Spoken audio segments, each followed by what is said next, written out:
Hello everyone, this side Rohit and studying EC from IIT Guwahati. In this video we are going to discuss things to crack JEE Advanced. तो आज की इस video में मैं पूरी detail में बताऊंगा कि we have only 15 days.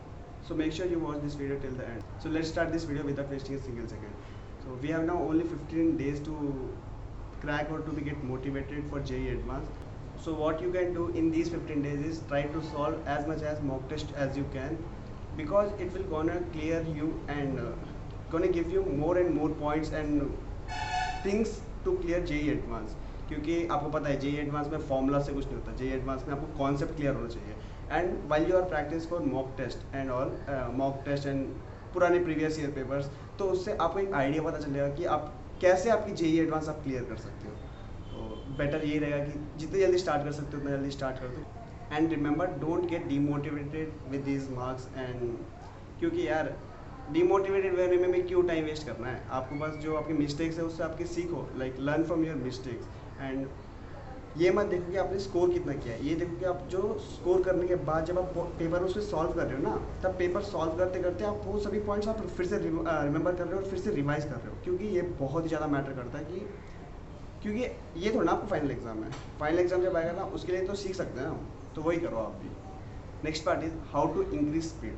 आप बहुत सारे लोगों ने मुझे क्वेश्चन पूछा था कि भैया कैसे करूँ मैं, how to crack, like I am not able to solve many questions in less time. तो बेटर ये रहेगा कि कितने ज़्यादा क्वेश्चन पेपर सॉल्व करोगे, कितने ज़्यादा आप पेपर सॉल्व करोगे उतना बेटर रहेगा. And while you are solving the paper, ये याद रखना कि आपको फर्स्ट से लेकर लास्ट तक आपको ईच एंड एवरी क्वेश्चन आपको टच करना चाहिए. मतलब आपको पता चलना चाहिए कि ये कॉन्सेप्ट आ रखा है, ये कॉन्सेप्ट आ रखा है. क्योंकि as you all of you know that कि मेरा favourite organic chemistry and maths था, तो मैं चाहता था वही करता था कि ऑर्गेनिक केमिस्ट्री आ गया तो भाई अपना क्वेश्चन है, मेरा ही क्वेश्चन है, मुझे करना ही करना है, करना ही करना है. लेकिन it's a waste of time. आपको करना क्या होगा, आपको कॉन्सेप्ट क्लियर होना चाहिए. आपको ये चीज़ क्लियर होनी चाहिए कि अगर मुझे मार्क्स कितने मिल रहे हैं. Major mistake I have done in my 11th is मैं ये करता था कि पहले से लेकर लास्ट तक मैं पेपर सॉल्व करता था, उसलिए मेरे मार्क्स बहुत ज़्यादा लो आते थे. बेटर ये रहेगा कि आप जब पेपर सॉल्व करते हो ना, तो ये देखो getting marks is far better than solving that favourite question. क्योंकि फाइनल में आपके कोई सभी मार्क्स पूछता है, नॉट कि कौन से आपने सब्जेक्ट में सॉल्व किए थे. Like solving 3 questions in 10 minutes which is giving us 12 marks is far better than solving only one question that is coming from your favorite subject and getting only 4 marks. क्योंकि each and every marks and each and every single marks भी depend होता है final exam में. क्योंकि result में एक marks में पता नहीं कितने रैंक डिफेक्ट हो जाती है.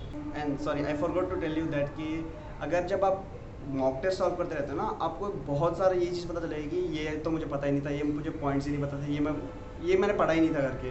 तो उस टाइम पे आपको ये याद करना है कि ये कॉन्सेप्ट आप थोड़ा पढ़ लेता हूँ. अगर वो थोड़ा लंबा टॉपिक है, जैसे समझ लो रोटेशन मैकेनिक्स आपने छोड़ दिया है और वो आपको वहीं से कॉन्सेप्ट आ रहा है, तो उसको पढ़ना वेस्ट ऑफ टाइम होगा. क्योंकि in this 15 you can't solve a rotation mechanics question, right. Whether to solve that question, leave that thing. Better to focus on those topics which you already know that. जो पता है ना आपको concept, उसी पे ज़्यादा फोकस करो. क्योंकि उस पर आपको ग्रिप बना देनी है और आपको ये याद रखना कि जो कॉन्सेप्ट आपको पता है वो क्वेश्चन आपको करने ही करने हैं. ये याद रख लेना. अगर ज़्यादा लेंदी है तो उसको टाइम डिवाइड करो कि लास्ट में लिख देता हूँ, ऐसे कर सकते हो. लेकिन सॉल्व तो कर सकते हो क्योंकि वो कॉन्सेप्ट आपको अगर क्लियर कट है तो definitely you can do that, right. Majorly asked question my last 15 days of JEE, उसलिए मैं ये वीडियो बना रहा हूँ क्योंकि लास्ट 15 days भी बहुत मैटर करते हैं. तो मैंने क्या किया था, बहुत ही सिंपल फंडा था मेरा. केमिस्ट्री है, मेरा फेवरेट ऑर्गेनिक था, तो मैंने ऑर्गेनिक में मैंने मैकेनिज्म पढ़े थे. जो मेरे मैकेनिज्म थे कि सेकेंड ईयर में मैक्सिमम कॉन्सेप्ट तो सेकेंड ईयर में ही होता है ऑर्गेनिक का जो आता है, तो मैकेनिज्म मैं ज़्यादातर मैकेनिज्म पढ़ लेता था. और जो मैंने इनऑर्गेनिक में मैं क्या करता था कि शॉर्ट नोट्स जो है आप सभी ने लिखी होगी शॉर्ट नोट्स अभी तक, तो ऑर्गेनिक इनऑर्गेनिक के लिए तो मैं वही शॉर्ट नोट्स में रिवाइज करता था. क्योंकि इनऑर्गेनिक तो सिंपल है बहुत, क्योंकि एस ब्लॉक से अगर क्वेश्चन आता है वो डायरेक्ट आप देख ही कर सकते हो, ज़्यादा टाइम नहीं लगता उसके लिए. तो आपको करना क्या पड़ेगा, आपके शॉर्ट नोट्स को आपको रेफर करना पड़ेगा. और फिजिकल के लिए ये याद रखना कि कभी कभार कॉन्सेप्ट याद रहता है लेकिन फॉर्मूला याद नहीं रहते. आप फॉर्मूला भूल जाते हो उस टाइम पे. समझ लो जैसे केमिकल इक्विलिब्रियम या फिर केमिकल काइनेटिक्स में आप फॉर्मूला देखना भूल जाते हो. तो ये याद रखना कि वो फॉर्मूलाज आप डेफिनेटली आप याद रख रहे हो सभी चीज़ के. एंड फिजिक्स में क्या करना है, फिजिक्स में आपको कॉन्सेप्ट क्लियर रखना है. फिजिक्स में ये नहीं होता कि फॉर्मूला आ गया फॉर्मूला से लिख दिया, आपको कॉन्सेप्ट पढ़ना पड़ता है. अगर आप इस मॉक टेस्ट कर रहे हो ना, मैं ये मॉक टेस्ट इसलिए बोल रहा हूँ कि मॉक टेस्ट में आपको मल्टीपल क्वेश्चन पता चलते हैं, मल्टीपल फ्रेमिंग आपको पता चलती है कि आप कैसे कैसे वो कर सकते हो। तो अगर आप कॉन्सेप्ट से वहाँ पे क्लियर हो तो आपको डेफिनेटली आपको आपके जो एग्ज़ाम है ना मचा दोगे डेफिनेटली। और एक और major tip and modern physics, ये 15 डेज में आप मॉडर्न फिजिक्स बहुत ज़्यादा रिमाइंड कर सकते हो, क्योंकि मॉडर्न फिजिक्स में डैम शॉर्ट क्वेश्चन आते हैं और बहुत ही ईजी होते हैं। लाइक जितने मैंने या फिर मेरे प्रीवियस ईयर ने और मेरे सीनियर्स ने जितने भी लिखा था, मॉडर्न फिजिक्स तो डैम शॉर्ट क्वेश्चन है और ईजी क्वेश्चन आते हैं मॉडर्न फिजिक्स से। एंड मैथ्स में बता रहा हूँ, सभी को पता है कि ये से ऐसे करना है ऐसे करना है, लेकिन लास्ट में जब आते हैं ना तो हम फॉर्मूलाज भूल जाते हैं। फॉर्मूलाज बहुत ही मैटर करते हैं यार। कभी कभार तो डायरेक्ट फॉर्मूला लिख दो, मतलब वैल्यू सब्ट्रैक्ट करो, डायरेक्ट आ जाते हैं आंसर। थोड़े बहुत आंसर तो बहुत ईजी होते हैं, लेकिन मेजर मिस्टेक पता कहाँ पे जाते हैं, जब आपको फॉर्मूला याद नहीं होते हैं। बेटर ये रहेगा कि आपको सभी जो फॉर्मूलाज है ना वो सभी आपको रिमाइंड करते रहो, कि सभी फॉर्मूलाज आपको वहाँ पे पता चलनी चाहिए कि ऐसे कर सकते हैं करके इस चीज़ों को। Things to avoid and things to concentrate, आपको ये चीज़ मेजर पार्ट है पूरे मतलब जर्नी में, ये 15 डेज में आपको करना क्या है कि जब भी आप मल्टी करेक्शन जब आप करते हो तो अगर वो पार्शियल मार्किंग है ना, पार्शियल मार्किंग आप देखो, लेकिन ये मत रखना कि भाई मुझे 2 आते हैं, मैं ऐसे सोच सकता था कि ऐसे भी हो सकता है करके। वहाँ पे आपका ऐसा वैसा कुछ नहीं चलता, वहाँ पे चलता है कि अगर आपको डैम श्योर हो, डैम शॉर्ट आपको वो पता है आंसर, तभी आप वो क्वेश्चन करना। वरना कभी कभार आपको 2 मतलब आपने एक ऑप्शन डाल दिया और एक ऑप्शन आपको लगता है कि ये भी हो सकता था, उसकी वजह से आप -3 भी लेके चले जाते हो। अगर वहाँ पे आप डैम श्योर हो गए ना कि आपको ये आता है, तो वहाँ पे आप कर दो। और अगर वहाँ पे ये डायलॉग बाजी मत कर देना कि रिस्क है तो इश्क है, मैं रिस्क ले सकता हूँ, यहाँ पे मैं कर दूंगा करके। वहाँ पे डायलॉग बाजी कुछ नहीं काम आती, वहाँ पे आपका आता है कॉन्सेप्ट क्लियर और आपके मार्क्स जो मैटर होते हैं, यही चीज़ आपकी मैटर करती है लास्ट में।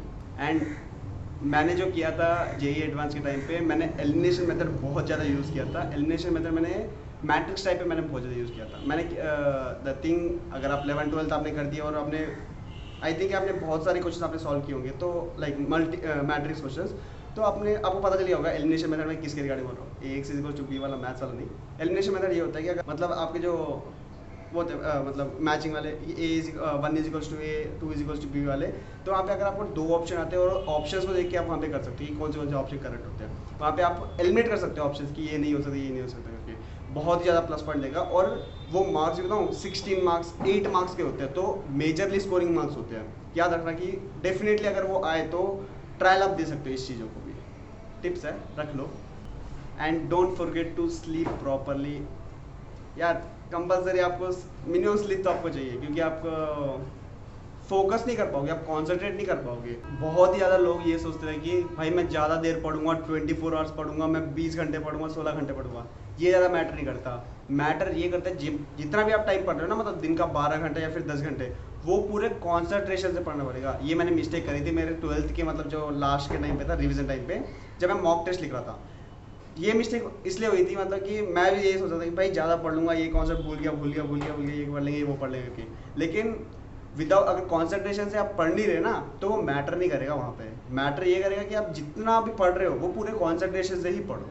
And in this last days आपको ये याद रखना है कि अपनी हेल्थ को भी आपको अच्छा रखना है, क्योंकि मैंने आपको बताया था कि जैसे ज़्यादातर लोग फूड या फिर स्लीप नहीं कर पाते अच्छे से, क्यों आपको जो फूड आप अगर हेल्दी रहोगे तभी आपको इम्पैक्ट करेगा वो भी चीज़ें, क्योंकि अगर बीच में बुखार आ गया ना तो बहुत ज़्यादा प्रॉब्लम हो जाएगी। ये मेरी दीदी के साथ भी हुआ था कि लास्ट डेज में उसको बुखार हो गया था, एंड इम्पैक्ट होता है वो, मतलब वो MCET लिखा था, उसने भी इम्पैक्ट हुआ था वो चीज़ें। एंड जो भी ये 15 डेज में जो भी आप खा रहे हो थोड़ा हेल्दी खाओ, rather than eating junk food. And बोलता तो हूँ वो आपको फॉलो करना होगा ये वो चीज़ें। And try to avoid smartphone. बहुत ही ज़्यादा मेन मिस्टेक होती है कि लास्ट डेज में आप सोचते हो कि रेस्ट लेना है मुझे, मैं गेम खेल लूँ, कैंडी क्रश खेल लूँ, ये सब खेल लूँ। बहुत ही कम आपको स्मार्टफोन यूज़ करना है। मुझे पता है आपका ऑनलाइन चल रहा है, तो आप ज़्यादातर चीज़ ऑनलाइन पे मतलब फ़ोन या फिर लैपटॉप पे करते होंगे। ये याद रखना कि ज़्यादा यूज़ मत करो लैपटॉप एंड फ़ोन को। बेटर कि आप जो बुक्स है या फिर आप पढ़ रहे हो ना, तो मॉक टेस्ट दे सकते हो आप लैपटॉप में। क्योंकि जब भी आप IIT में जाओगे या फिर अच्छे कॉलेज में जाओगे ना, कोई लिमिटेशंस नहीं होगी आपकी वहाँ पे कि इतनी देर करो, आप इतनी देर पढ़ो, आप इतनी देर ये सब करो। वहाँ पे आपका खुद का राज चलता है कि आपकी मर्जी, आप पढ़ोगे वरना नहीं होगा। तो ये याद रखना कि वहाँ पे जाने के बाद पेरेंट्स से आपको एक नया फ़ोन देना है, ले बेटा जा, फिर वहाँ पे जाके मजे कर करके। सो मेरा यही कहना है कि mainly focus on these 5 points की पहला है कि proper analyzing your paper and previous paper and mock test, and second one is writing mock test as many as you can. Third one is don't start any new topic. जो topic जो आपने पढ़ रखे हो उस पर ही आप grip रखना है। फोर्थ चीज़, avoid social media. Social media मत ओपन करो यार ये 15 डेज को। And good health and proper sleep, आपको ये बहुत ही मैटर करती है। That's all from my side. ये थोड़ी सी बातें आपको यूजफुल होगी आपके जेईई एडवांस की 15 डेज की जर्नी में। And thank you so much and all the best.